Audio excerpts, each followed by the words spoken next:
محترم ناظرین کرام، السلام علیکم ورحمۃ اللہ وبرکاتہ۔ میں ہوں عبدالعلیم اور آپ دیکھ رہے ہیں فدا ٹی وی۔ حقوق العباد، قیامت کے روز اللہ کے حقوق، نماز، روزہ، زکوٰۃ، حج وغیرہ کا بھی حساب ہوگا، اور حقوق العباد یعنی بندوں کے حقوق کا بھی حساب ہوگا۔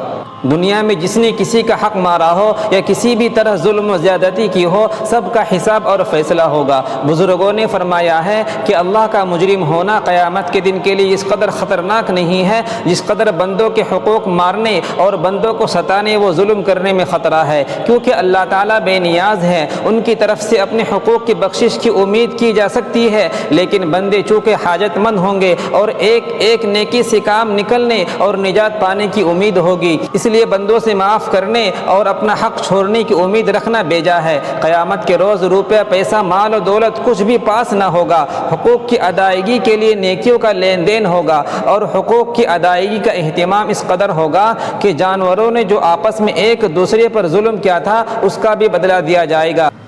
السلام علیکم ورحمۃ اللہ وبرکاتہ۔